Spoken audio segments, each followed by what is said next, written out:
وموالينا أبي بكر وعمر وعثمان وعلي الحسن ثم الحسين وبقية الصحابة وقرابة رسول الله صلى الله عليه وعليهم أجمعين والحمد لله رب العالمين.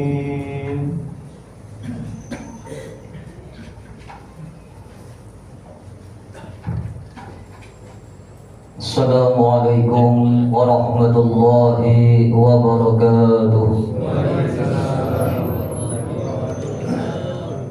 Ya Rabbi bil Mustafa balligh maqasidana waghfir lana ma madha ya wasi'al karami.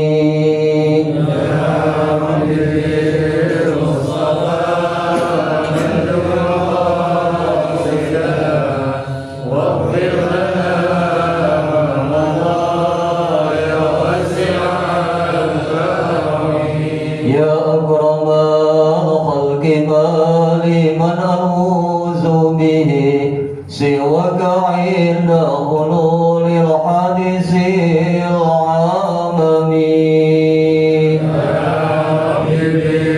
المصطفى بلغ مقاصدنا واغفر لنا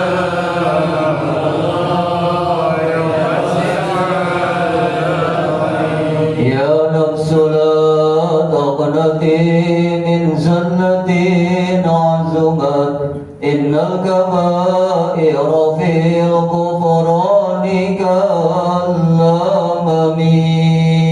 يا حبيبي المصطفى بلغ مقاصدنا واغفر لنا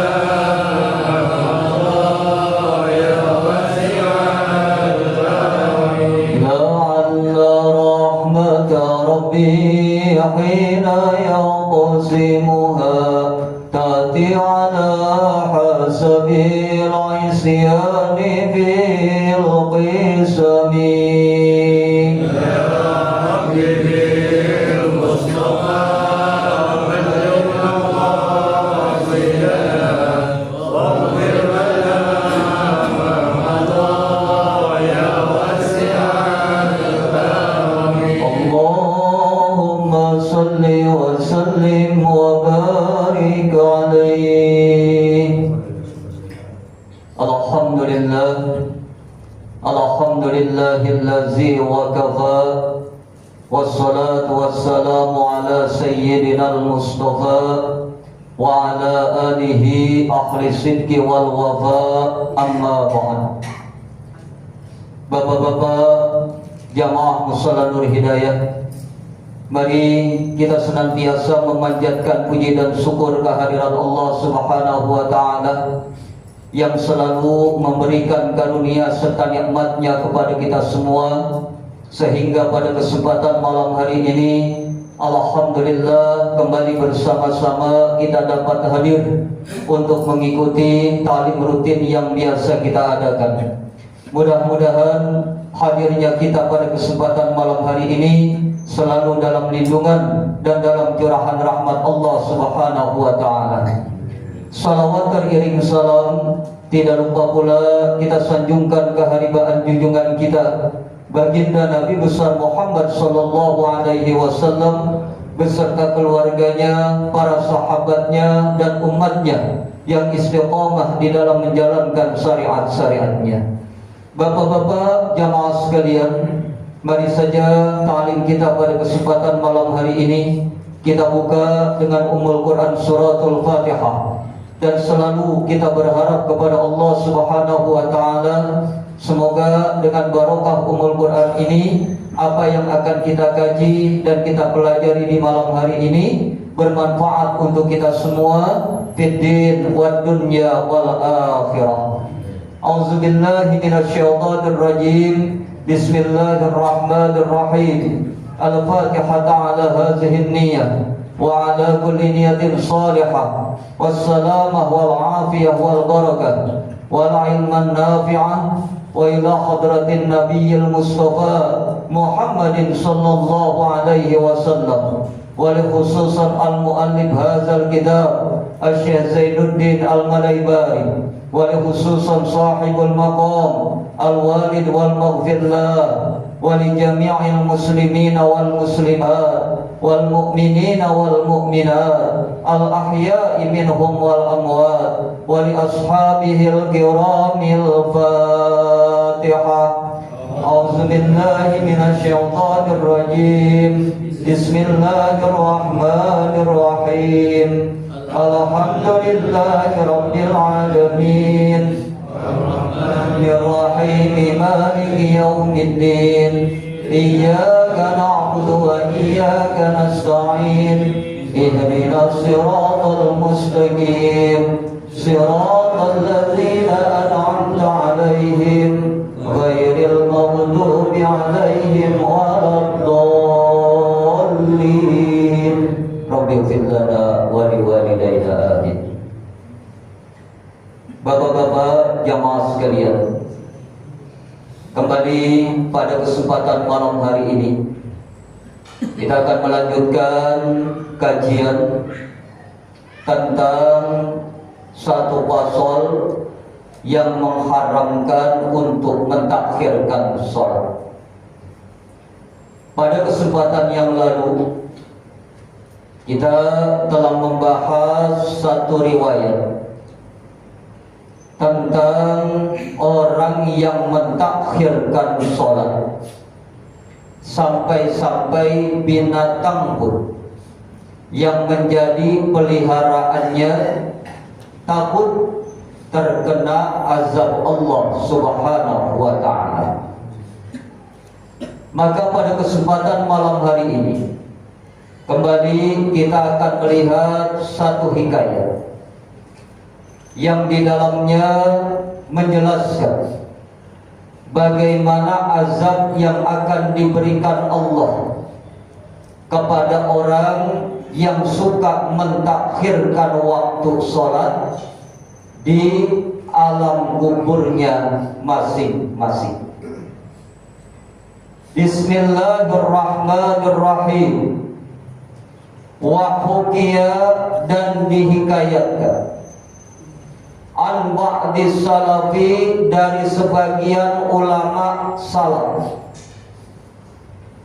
annahu, sesungguhnya ulama salaf, dufina, telah memakamkan ukhtan, saudara perempuannya, lahu, yang dimilikinya, matat, yang meninggal dunia,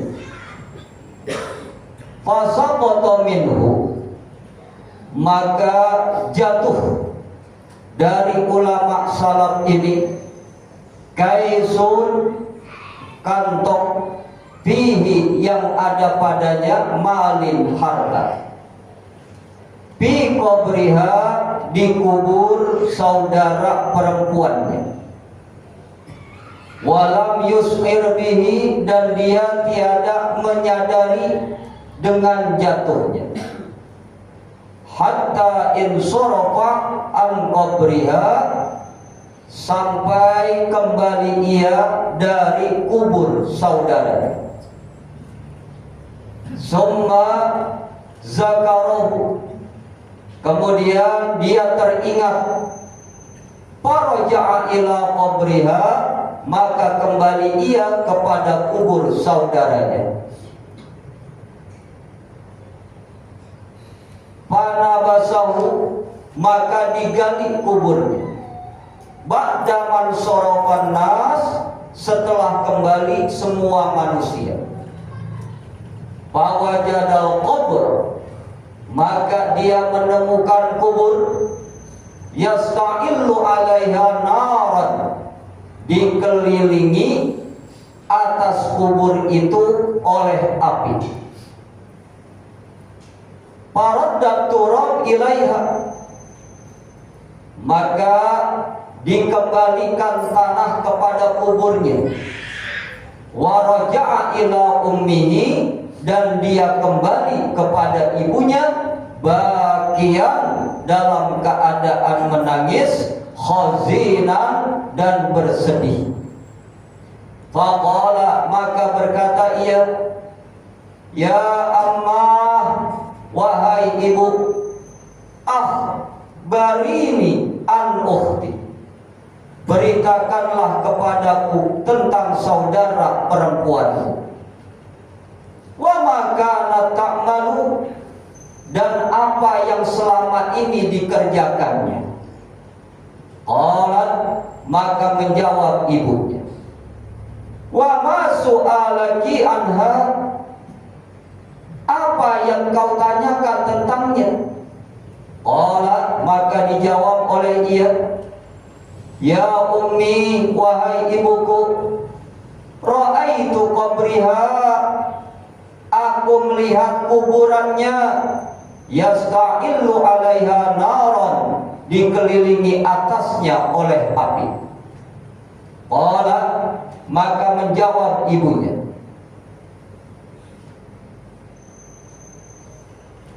fabakat, maka dia menangis. Wa qalat, dan berkata, ya waladi, wahai anakku, kanat ukhtuka tatahawanu bis shalah, saudaramu itu sering mempermainkan sholat, wa tuakhiruha, dan mengakhirkannya, an waktiha, dari waktunya. Fahaza halun, maka inilah keadaan mayu akhirus sholat, orang yang suka mengakhirkan sholat, an waktiha, dari waktunya. Kaifa halun, maka bagaimana keadaan man la yusolli, orang yang tidak mau sholat.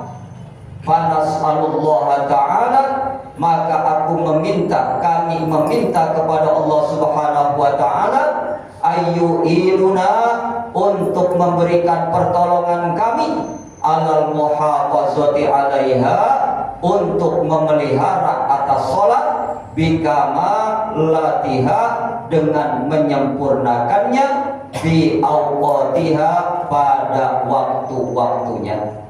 Innahu, sesungguhnya Allah, Jawadun, itu yang maha pemurah, Karimun, yang maha mulia, Ra'ufun, yang maha pemaaf, Rahimun, yang maha pengasih.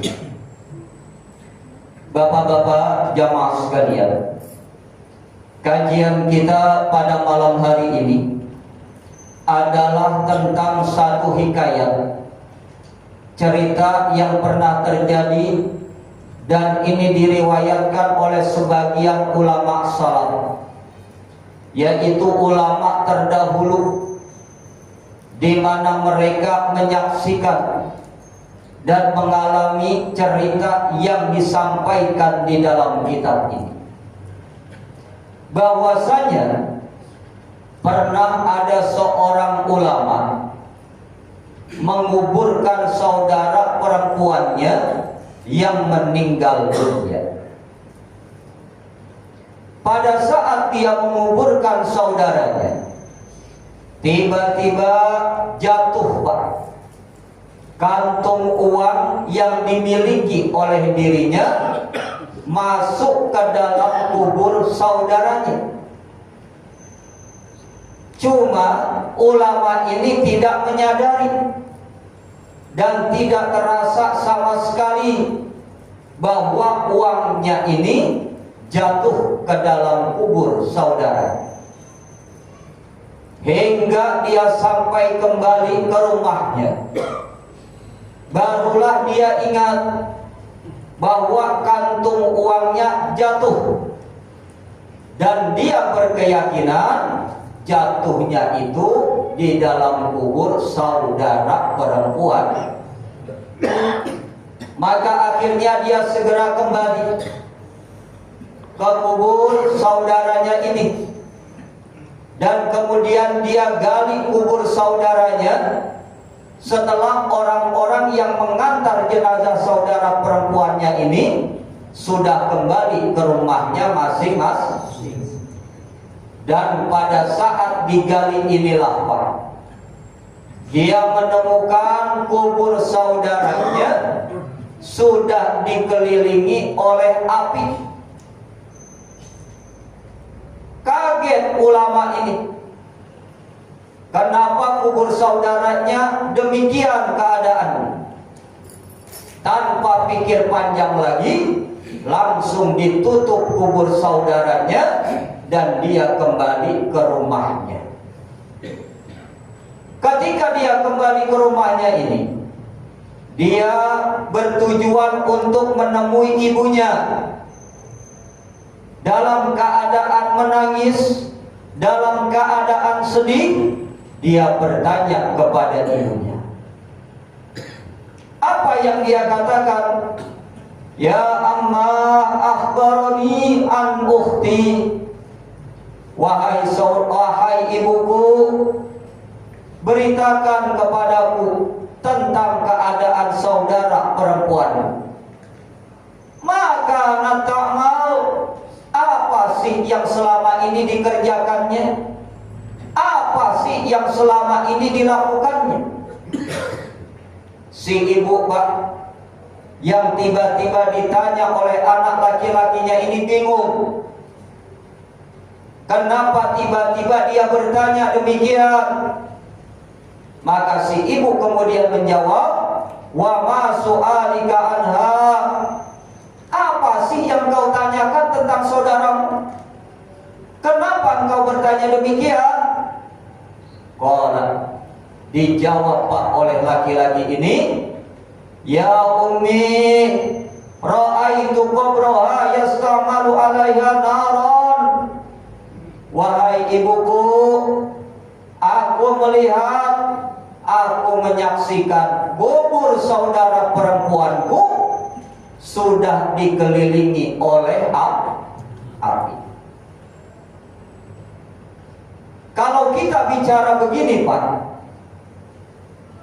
boleh percaya, boleh tidak. Tapi inilah yang terjadi, yang diperlihatkan Allah kepada ulama salaf tersebut. Dia melihat kubur saudaranya sudah dikelilingi oleh api. Logika gak masuk Pak. Dari mana asalnya itu api? Siapa yang menyalakan? Di sini bicaranya pakai iman, pakai keyakinan Pak, jangan pakai akal. Kenapa? Karena dalam urusan ini akal kita buntu Pak, nggak bakalan sampai. Maka bicaranya pakai iman. Dan ketika mendengar anaknya ini berkata demikian Pak Bakan, maka ibunya langsung menangis. Menangis sejadi-jadinya. Dan kemudian ibunya menjawab, ya waladi, kanat ukhtuka tatahawanu bis shalah. Wahai anakku, sesungguhnya saudara perempuanmu selama hidupnya sering menganggap remeh, menganggap ringan yang namanya sholat. Jadi hati-hati Pak. Baru dikubur aja udah diperlihat. Yang kita khawatirkan nih, kita disaksikan seorang sekampung Pak. Kubur kita lagi nyala aja, gara-gara mempermainkan sholat, nganggap remeh, nganggap ringan sholat. Padahal dia tahu sholat ini adalah kewajiban yang harus dikerjakan pada waktu akhiruha an waktiha. dan saudara perempuanmu suka mengakhirkan waktu sholat. Sembayang si sembayang Pak, cuma ngerjainnya selalu di akhir waktu. Dan inilah yang dilakukan oleh saudara perempuan ulama ini. Dia kerjakan sholat cuma nganggap remeh dan suka mengakhirkan waktu. Fahaza halun, maka inilah keadaan yang diperlihatkan Allah. May yu'akhirus sholat an waqtiha, bagi orang yang suka mengakhirkan sholat di luar daripada waktu sholat. Ini yang disaksikan, ini yang diperlihatkan oleh Allah Subhanahu. Kemudian bertanya nih Bu Alim, bagaimana halun mal yusolli? Lalu bagaimana keadaan orang yang gak pernah sholat? Kalau yang sholat aja kayak begini Pak, dia sholat cuma mengakhirkan waktu semaunya dia. Lalu bagaimana untuk orang yang kagak mau sholat? Kayak apa kira-kira? Dalam hadis baginda Rasul kita udah lihat bagaimana orang yang gak mau sholat di dalam kubur disiksa sejadi-jadinya. Inilah kerugian bagi orang yang berani mengakhirkan waktu sholat. Maka sholatlah tepat pada waktunya, sebagaimana yang diperintahkan Allah kepada kita. Sudah diatur sedemikian rupa waktu-waktu untuk melaksanakan sholat. Maka berhati-hatilah bagi orang yang suka mempermainkan sholat, yang menganggap ringan sholat, dia kerjakan hanya semaunya. Ini hikayat menjadi pelajaran buat kita. Di zaman ulama salaf langsung diperlihatkan oleh Allah Subhanahu wa ta'ala. Maka mu'alif kemudian berkata, kita semua berlindung kepada Allah Subhanahu wa ta'ala agar memberikan pertolongan kepada kita Pak, untuk selalu menjaga waktu sholat dengan sebaik-baiknya. Karena terus terang Pak, kalau tanpa pertolongan Allah, kita tidak akan pernah dapat menjaga waktu-waktu sholat. Kenapa begitu? Karena terus terang nih, ada aja kesibukan kita yang membuat kita mengakhirkan waktu. Sering kita bilang tanggung, ada yang gitu Pak. Ntar masih lama waktunya, tahu-tahu waktu sholat habis. Dan ini yang mesti kita jaga betul. Kita mohon pertolongan kepada Allah agar diberikan kekuatan untuk memelihara sholat.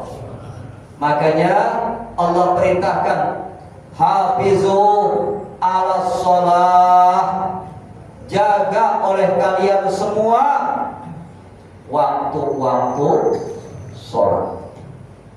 Jangan anggap remeh, jangan anggap ringan apa yang sudah diperintahkan Allah Subhanahu. Dan inilah yang dimohonkan oleh mu'alif kepada kita semua. Maka akhirnya mu'alif memberikan catatan penting yang dikatakan tanbihat, agar ini semua menjadi perhatian buat kita. Yang pertama, catatan yang beliau buat, ahaduha, yang pertamanya, anna ikhrajus sholat, sesungguhnya keluar waktu sholat, an waktiha, dari waktunya, bila uzrin, tanpa uzur, min akbaril kibair, termasuk bagian dosa besar, al-muhlakatu, yang merusakkan. Ini catatan pertama. Orang yang berani mengakhirkan waktu sholat, kemudian gak ada uzur apa-apa Pak, yang boleh mengakhirkan waktu sholat, pada kesempatan minggu yang lalu sudah saya jelaskan. Yang pertama adalah ketika menunggu berjamaah, boleh diakhirkan waktu karena nunggu jamaah. Yang kedua, dengan sebab berbuka puasa. Contoh Ramadan, maghrib sebaiknya dicepatkan, tapi karena kita buka puasa, akhirnya diakhirkan. Boleh, karena uzur, syarat membenarkan. Bahkan Rasul mengatakan, apabila makanan sudah hadir, nggak ada lagi yang namanya sholat. La ta'ama bi huduri ta'am. Nggak ada lagi yang namanya sholat kalau makanan sudah ada. Pertanyaannya, Bapak milih mana? Lagi sholat mikirin makan, apalagi makan mikirin? Pilih mana Pak? Pilih mana Pak? Lagi makan mikirin, cakepannya begitu. Daripada lagi sholat mikirin khusyuk sholatnya. Allahu Akbar, perutnya keloncongan. Ada Pak? Ruku, mikirin makanan dah. Apa yang mau dimakan? Kalau sudah begitu, nggak bakal khusyuk sholat. Maka Rasul bilang, la sholata bi huduri ta'am. Nggak ada lagi yang namanya sholat kalau makanan sudah ada di depan mata. Makan dulu Pak. Ustaz, bagaimana nih kalau saya pas lagi makan kemudian dengar qomat? Makanan selesai dulu Pak. Selesai dulu dengan baik, baru kemudian ikut berjamaah. Itu aturannya. Supaya apa? Ketika sholat betul-betul hadir hatinya dan khusyuk melaksanakan sholat. Jangan pakai makannya diberhentiin Pak. Selesai sholat nyambung lah. Ada yang begitu? Berkah dari makannya hilang Pak. Berkah dari makanannya hilang. Dengan sebab dia putus makan, kemudian nyambung kembali. Dan ingat, berkah makanan itu adanya di tengah-tengah makanan Pak. Makanya disunahkan nih, kalau kita makan berjamaah dari pinggir dulu. Kenapa? Letak berkahnya ada di tengah. Ada yang kagak ngerti, dicoploh tengah duluan Pak. Ingat, kalau makan berjamaah, kalau makan sendiri, berkahnya di suapan yang terakhir. Makanya ketika makan habisin, jangan pakai disisa. Kalau disisakan, maka ini jatahnya setan. Paham Pak? Ada yang makan pakai nyisain.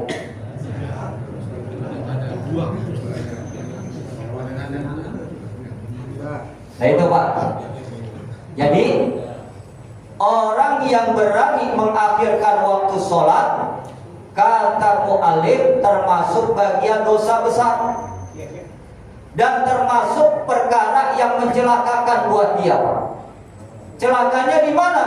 Dari kubur saja sudah celaka seperti hikayat tadi, lalu bagaimana dengan di akhirat? Maka dikatakan fayajibu ala man fautiha bi ghairi uzrin al-qada. Wajib nih Pak, bagi orang yang terlewat waktu sholatnya tanpa uzur untuk mengkodok sholat. Ini mazhab Syafi'i.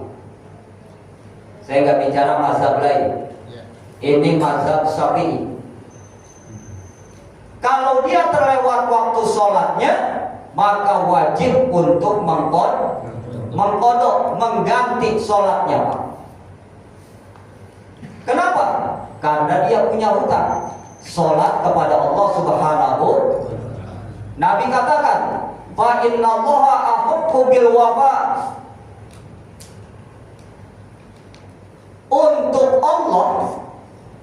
itu lebih berhak ditunaikan apa yang menjadi hutang.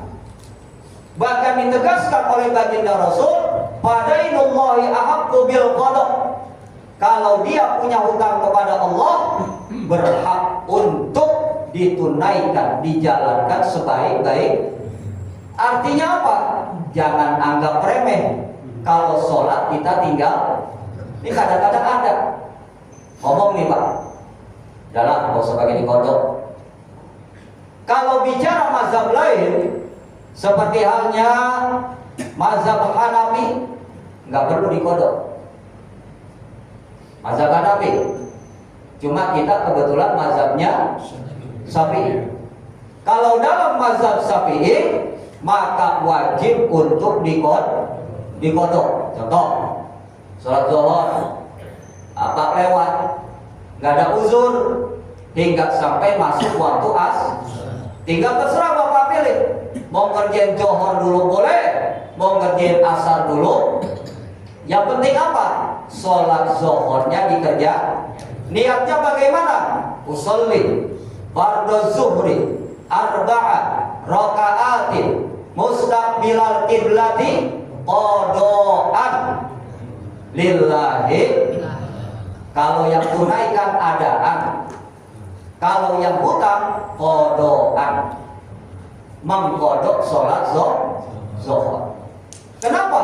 Itu wajib karena hutang sholat kepada Allah. Nah, kalau mazhab Imam Hanafi tadi nggak perlu dikodok. Kenapa? Dikodok juga waktunya udah lewat. Lalu apa yang ditekankan oleh beliau? Beberapa hal. Yang pertama, tobat yang benar. Kemudian baca istighfar. Yang ketiganya minta ampun. Lalu yang selanjutnya bersedekah. Pilih mana Pak? Pilih mana Pak? Kalau Imam Syafi'i kan gampang aja. Kodok sholat. Iya sedekah kalau Bapak punya duit. Kalau kagak, ujung-ujungnya kagak sholat. Paham Pak ya? Nah kita karena bermazhab Imam Syafi'i, ditekankan, diwajibkan untuk mengganti sholat. Namanya sholatnya kodok. Fawran. Dan itu dilakukan sesegera mungkin. Contoh, Bapak ini sholat maghrib, kebetulan punya hutang sholat maghrib, buru-buru dikerjain Pak. Jangan ditunda-tunda. Kalaupun Bapak menundanya sekedar untuk berzikir gak ngapa-ngapa, asal jangan ditunda kodoknya ini pakai ngobrol dulu.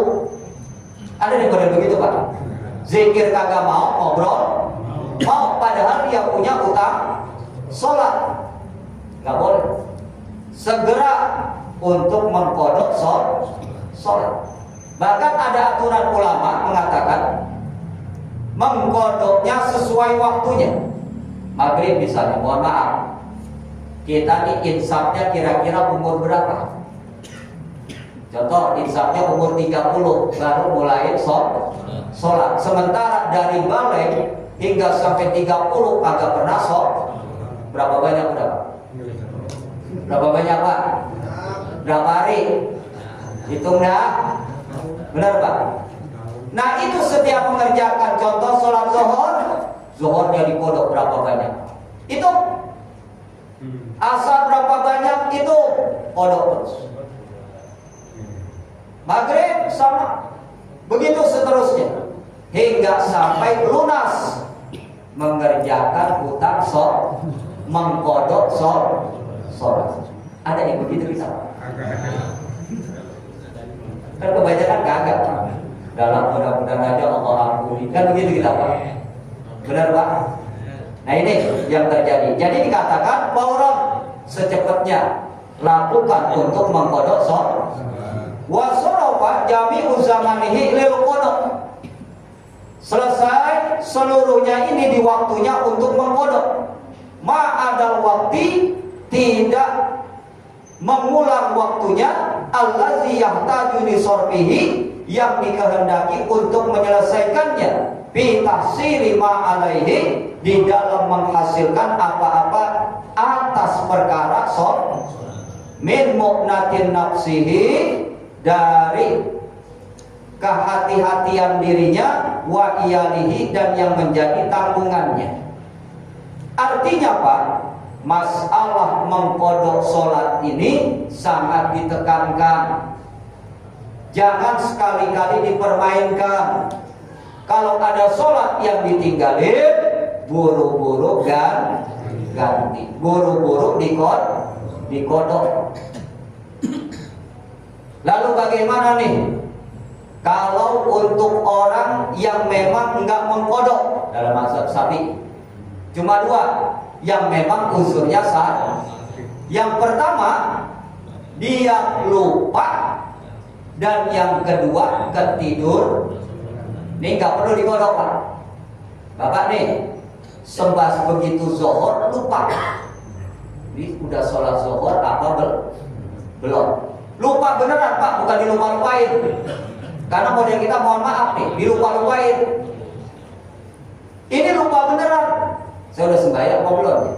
Udah sembahyang apa belum?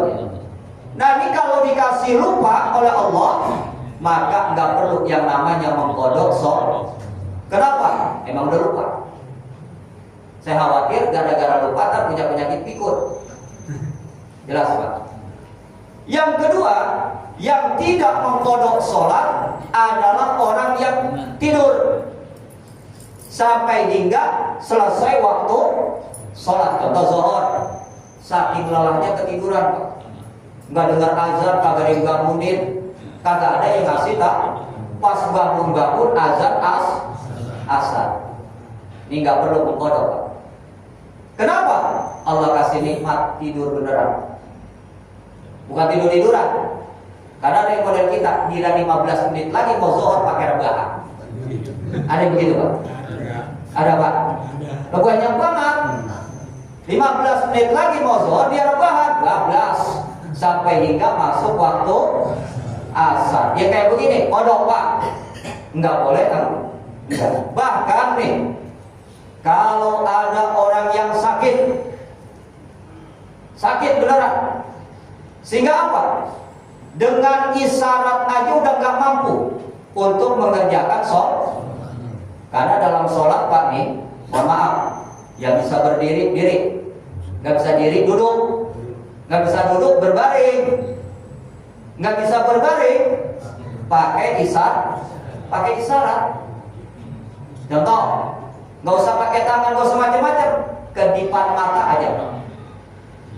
Itu masih wajib untuk melaksanakan sholat. Contoh, Bapak misalnya mau rukuk, matanya ngedip. Kenapa? Anggota badan yang lain nggak bisa ngapa-ngapain. Kan banyak sekarang orang yang sakit stroke, Pak. Benar? Apa perek sholatnya? Enggak. Kalau matanya bisa masih kedap-kedip, masih wajib sholat. Kalau matanya udah nggak bisa kedap-kedip, nah ini repot, Pak. Tinggal keluarganya ada tuh, tinggal keluarganya. Itu, Pak. Berapa banyak nih orang ninggalin sholat? Contoh bapak kita, mak kita misalnya, ketika dia sakit berapa banyak dia ninggalin sholat? Berapa hari? Itu, Pak. Catat. Jangan kita jadi anak tinggal ngeliatin doang. Sementara kewajiban orang tua yang wajib buat dia, di antaranya puasa, di antaranya sholat, kita nggak pernah gitu. Ada anak yang begitu? Banyak banget, Pak. Bener? Yang dia itu tanahnya doang. Bener, Pak? Itu harus tuh dihitung berapa hari dia tinggal. Setelah itu kalau dia mati, bayar, Pak. Apalagi dia orang tua berwasiat, toh nanti kalau gua mati puasa gua gantiin ya. Di puasa nazar, Pak. Bayar ya puasa gua, anaknya wajib puasa. Kenapa? Ada pesan, ada wasiat untuk membayar puasa. Ada kita yang gitu? Ada, Pak? Kata anaknya, mendingan bayar fidyah aja daripada puasa, daripada sholat dia ganti. Akhirnya apa? Dia bayar fidyah. Dalam membayar fidyah sebagai ganti daripada sholat dan puasa yang ditinggalkan, ini pun aturannya beda-beda, Pak. Tiap imam nggak sama. satu hari dia ninggalin sholat, maka fidyahnya adalah 1 mud. 1 mud berapa sih? 1 genggaman tangan, Pak. 1 mud itu hitungannya adalah 2 genggaman. Mud itu genggaman tangan. Makanya Imam Syafi'i ketika menentukan 1 mud, beliau keliling, Pak. Mekah, Madinah, kemudian ke Mesir, kemudian ke Irak. Beliau keliling tuh untuk menentukan 1 mud berapa sih sebenarnya. Ternyata kata baginda Rasul dan disampaikan oleh para ulama, karena beliau termasuk bukan golongan sahabat tapi tabi'in yang masuk dalam golongan mujtahid, dikatakan 1 mud adalah 2 genggaman tangan. Cuma kata Imam Syafi'i, kalau genggaman tangan tiap orang beda-beda. Coba genggaman saya sama genggaman Bapak, gedean Bapak kan? Benar Bapak? Pas begitu saya comot sama comotan Bapak, pasti banyakan Bapak. Benar. Itu yang namanya mud, 2 genggaman tangan. Akhirnya oleh Imam Syafi'i ditekankan untuk timbangannya. Ternyata hasilnya adalah 675 gram. Berarti setengah kilo lebih.